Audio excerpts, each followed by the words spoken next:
দুপুরবেলা সহবাস করলে কি হয়? অনেকেই বলে আমরা শুনেছি দুপুরবেলা সহবাস করা নিষেধ, আবার অনেকেই বলে দুপুরবেলা সহবাস করলে দুটি লাভ হয়।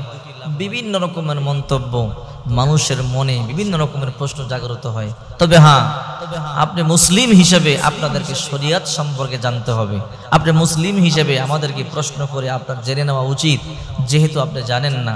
কারণ জানা ফরজ, অবশ্যই আপনাকে জানতে হবে। স্বামী আর স্ত্রীকে আল্লাহ পাক রব্বুল আলামিন একেবারে হালাল করে দিয়েছেন। এই বিষয়ে আল্লাহ পাক রব্বুল আলামিন বলেন, নিসাউকুম হারসুল লাকুম ফাতু হারসাকুম আন্না শিতুম ওয়া কদ্দিমু লিআনফুসিকুম ওয়াত্তাকুল্লাহা ওয়া আলামু আন্নাকুম মুলাকু ওয়া বাশশিরিল মুমিনিন। সূরা বাকারা 2 নম্বর পারা 14 নম্বর পৃষ্ঠা 223 নম্বর আয়াত আল্লাহ তাআলা বলেন, তোমাদের স্ত্রীদেরকে তোমাদের জন্য শস্য ক্ষেত স্বরূপ সৃষ্টি করেছি, তোমরা যেমন খুশি তেমনি ভোগ করতে পারো। তোমার সকালে ভোগ করতে ইচ্ছা হয় সকালে ভোগ করতে পারো, তোমার রাতে ভোগ করতে ইচ্ছা হয় রাতে ভোগ করতে পারো। তোমার দিনে স্বামী আর স্ত্রী সহবাস করার ইচ্ছা থাকলে দিনে রাতে সহবাস করতে পারো, সমস্যা নাই। অনেকের প্রশ্ন, কোন কোন সময় স্বামী আর স্ত্রীর সহবাস করা নিষেধ? হ্যাঁ, স্বামী আর স্ত্রীর সহবাসের নিষিদ্ধ সময়ও আছে, কিন্তু দুপুর বেলার ব্যাপারে অনেকের প্রশ্ন যে দুপুর বেলা ভরা পেট থাকে, এই ভরা পেটে খাবার খেয়ে কি সহবাস করা যায় কিনা? তাহলে শুনেন, বিশ্ব নবী মুহাম্মদুর রাসূলুল্লাহ সাল্লাল্লাহু আলাইহি ওয়াসাল্লাম স্পষ্ট ঘোষণা দিয়েছেন। ধরো তোমরা রাস্তাঘাটে চলতেছো, হঠাৎ করে একটা নারীর দিকে তোমাদের চোখ চলে গেল, তখন তোমরা বাড়িতে চলে আসো। বাড়িতে এসে তোমাদের মনে যদি কুমন্ত্রণা তৈরি হয়, তোমাদের বিবিদের কাছে যাও, সহবাস করো, অন্তরে প্রশান্তি লাভ হবে। ওই সময় যদি আপনি সহবাস করেন, দুইটা লাভ হবে। কি লাভ? 1 নাম্বার গুনাহ থেকে আপনি বেঁচে থাকলেন, 2 নাম্বার অন্তরে প্রশান্তি লাভ হলো। এই দুইটা লাভ। অনেকেই বলে দুপুরবেলা সহবাস করলে গুনাহ হয়, সন্তান প্রতিবন্ধী হয়, সন্তান কালো হয়, সন্তান অসুস্থ হয়। এই ধরনের কথা কোরআন হাদিসে আমি কোথাও পাই নাই। এই জন্য আল্লাহ পাক রব্বুল আলামিন বলেন, তোমরা তোমাদের স্ত্রীদের কাছে যখন খুশি তখন যাবে, তবে হ্যাঁ 5টা সময় সহবাস করা যাবে না। এই 5টা সময় ছাড়া সব সময় সহবাস করা যাবে। এই 5টা সময় সম্পর্কে আপনাকে আমাকে জানতে হবে।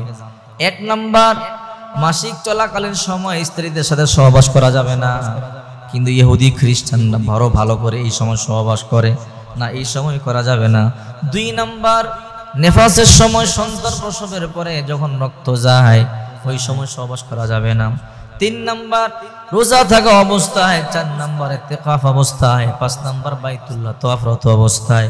এই সময়গুলোতে আল্লাহর নির্দেশ যে তোমরা স্বামী আর স্ত্রী সহবাস করবে না।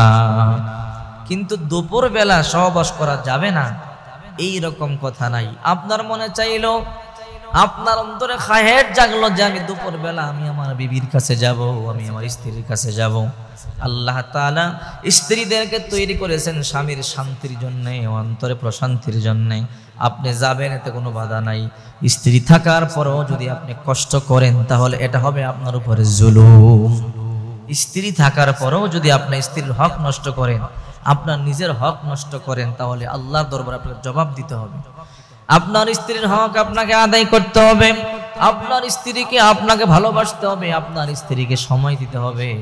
অনেক এমন স্বামী আছে স্ত্রীকে সময় দেয় না, অনেক স্বামী আছে সময় দেয় না, স্ত্রীর কাছে যায় না। আপনার স্ত্রী একা একা কষ্ট পাচ্ছে, আপনার স্ত্রী চোখের পানি ফেলে আল্লাহর দরবারে কান্না করছে। আল্লাহর দরবারে আপনাকে দাঁড়াতে হবে।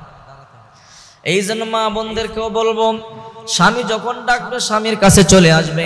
কোন স্ত্রী যদি রান্না করে রান্না বসায়, আর স্বামী যদি তাকে ডেকে তাড়াতাড়ি আসো, স্বামী ডাকলে দৌড়ে চলে আসতে হবে, রান্না বান্না ফেলে আসতে হবে। এটা হলো আল্লাহর আইন, নবীজির সুন্নাত। কোন স্ত্রী যদি না আসে, স্বামী ডাকার পরও যদি 2 জন আলাদা ঘুমায়, ওই সারা রাত ওই স্ত্রীর উপরে আল্লাহর ফেরেশতারা লানত বর্ষিত করে। স্বামী ডাকার পরও যদি কোনো স্ত্রী না আসে, ওই স্ত্রীর উপরে সারা রাত আল্লাহর ফেরেশতারা লানত বর্ষিত করে।